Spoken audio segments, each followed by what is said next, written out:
Assalamualaikum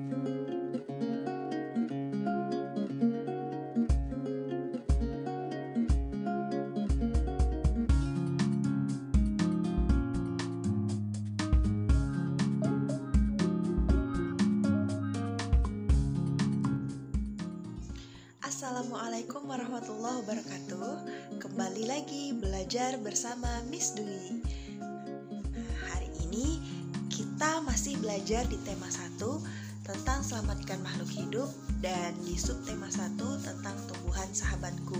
Nah, pada materi kali ini kita akan menemukan materi-materi baru yang belum kita pelajari di pertemuan yang sebelumnya. Nah, sebelum masuk ke materi pembelajaran, anak-anak Miss sekalian harus tahu dulu apa-apa saja tujuan pembelajaran yang akan kita capai pada pertemuan kali ini. Oke, kita akan membahas tentang nilai-nilai sila pertama dan kedua dalam kehidupan sehari-hari. Nah, sebelum masuk ke pembahasan nilai-nilai sila pertama dan kedua dalam kehidupan sehari-hari, Miss mau tanya dulu, siapa yang hafal isi dari Pancasila? Coba ayo sebutkan. Nah, sila pertama bunyinya apa? Ketuhanan yang Maha Esa. Sila yang kedua, kemanusiaan yang adil dan beradab. Sila yang ketiga, persatuan Indonesia. Sila yang keempat, kerakyatan yang dipimpin oleh hikmat kebijaksanaan dalam permusyawaratan perwakilan. Oke, terakhir yang kelima, iya benar, keadilan sosial bagi seluruh rakyat Indonesia. Nah, isi dari kelima Pancasila ini, Miss yakin anak-anak Miss pasti sudah hafal semuanya. Ya iyalah, namanya juga udah kakak-kakak, udah abang-abang ya kan. Ya harus sudah hafal dong, karena kan setiap hari Senin ini selalu diucapkan pada saat upacara bendera di lapangan sekolah. Kita akan membahas nilai-nilai yang terkandung dalam sila pertama dan sila kedua. Yang pertama kita akan membahas dulu nilai-nilai yang terkandung dalam sila pertama, yaitu ketuhanan yang Maha Esa. Nilai-nilai yang terkandung dalam sila ketuhanan yang Maha Esa seperti yang pertama, takwa terhadap Tuhan yang Maha Esa. Yang kedua, toleransi dan penghormatan kepada agama atau kepercayaan lain. Yang ketiga, kerukunan antar umat beragama. Nah, nilai yang terkandung yang pertama adalah takwa terhadap Tuhan yang Maha Esa. Anak-anak Miss sekalian, Miss mau tanya, Tuhan kita siapa? Ya, Tuhan kita adalah Allah Subhanahu wa Ta'ala. Kita wajib meyakini, wajib mengimani bahwa Allah Subhanahu wa Ta'ala adalah satu-satunya Tuhan kita.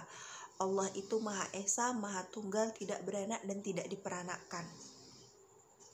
Seperti lafaz la ilaha illallah, tiada Tuhan selain Allah. Nah, bentuk kepercayaan itu adalah bentuk dari takwa terhadap Tuhan yang Maha Esa. Jadi mengerjakan segala perintahnya dan menjauhi segala larangannya. Nah, mengerjakan segala perintahnya itu apa saja, Miss? Ya sudah pasti dong, yang selalu kita kerjakan setiap hari, setiap saat adalah mengerjakan sholat 5 waktu dengan tepat waktu tanpa diulur-ulur. Nah, anak Miss di rumah sholatnya tepat waktu enggak? Harus tepat waktu ya. Kalau di sekolah sholatnya tepat waktu, di rumah juga harus tepat waktu. Kenapa? Karena ibadah sholat itu adalah tiang agama. Kalau tiangnya kokoh, maka kokohlah seluruhnya. Tapi kalau tiangnya saja tidak kokoh, maka diterpa angin yang biasa saja pun pasti akan rubuh. Nah, yang kedua adalah toleransi dan penghormatan kepada agama atau kepercayaan lain. Kita beragama Islam, kita memiliki kepercayaan. Di Indonesia ini terdapat beberapa agama yang berbeda-beda. Walaupun agamanya berbeda, kita tidak boleh membanding-bandingkan, kita tidak boleh mencemoohkan apalagi mencela agama-agama lain. Kita harus menghormati kepercayaan-kepercayaan mereka, dan kita juga harus tetap memperkuat iman dan takwa kita. Nah, selanjutnya tentang perkembangbiakan vegetatif pada tumbuhan. Tumbuhan selain berkembang biak dengan cara generatif, juga berkembang biak dengan cara vegetatif. Nah, pertemuan sebelumnya kita sudah membahas perkembangbiakan dengan cara generatif. Itu jangan dilupakan ya, harus diingat apa itu perkembangbiakan dengan cara generatif. Oke, pada pertemuan kali ini kita akan membahas berkembang biak dengan cara vegetatif. Perkembangbiakan secara vegetatif adalah cara berkembang biak suatu makhluk hidup yang terjadi tanpa melalui perkawinan. Makhluk hidup baru tumbuhan berasal dari induknya. Yang pertama adalah nanas. Nanas berkembang biak dengan cara vegetatif. Pembibitan tunas dapat dilakukan untuk mengembangbiakannya. Yang kedua adalah bawang merah. Bawang merah memiliki bentuk berlapis yang tengahnya akan tumbuh tunas. Umbi lapis terdiri atas daun yang tumbuh melapisi batang dan membengkak di dalam tanah. Yang ketiga adalah pohon pisang. Pohon pisang berkembang biak dengan cara membentuk anak pisang. Nah, yang ketiga adalah pohon pisang. Pohon pisang berkembang biak dengan cara membentuk anak pisangan pohon yang disebut tunas. Nah, ada latihan, silahkan kalian kerjakan di buku kalian masing-masing. Coba kalian amati tanaman-tanaman yang ada di sekitar rumah Ananda sekalian.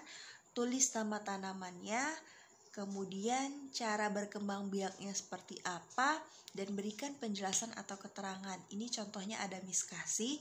Yang pertama, nama tanamannya pisang, cara berkembang biak dengan cara bertunas. Kemudian pohon pisang memiliki anakan yang disebut tunas. Silahkan Ananda amati tanaman-tanaman yang ada di rumah Ananda sekalian. Hasil pengamatannya ditulis di dalam buku tulis dan dibuat tabel seperti ini ya.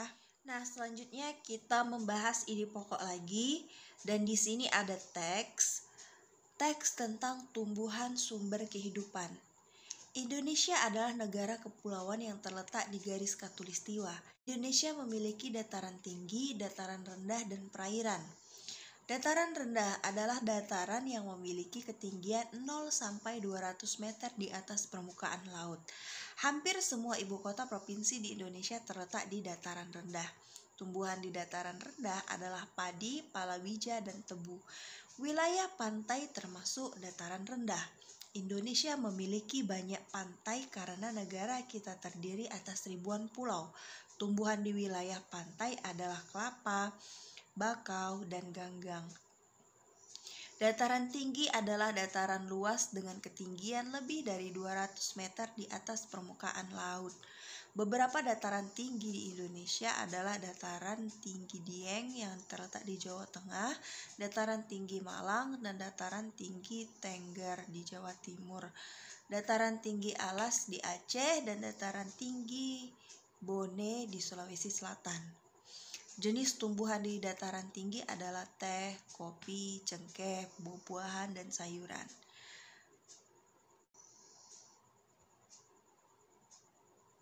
Nah, dari teks yang sudah kita baca bersama tadi, coba Ananda sekalian mengisi ide pokok yang terdapat di paragraf 1, 2, dan 5. Miss gak minta untuk semua paragraf, misalnya minta tuliskan ide pokok yang ada pada paragraf pertama, kedua, dan 5.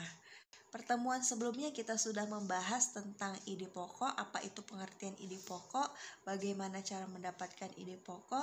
Nah, kali ini silahkan amati teks yang sudah kita baca bersama tadi, kemudian tuliskan ide pokok paragraf pertama, kedua, dan 5 di dalam buku tulis masing-masing.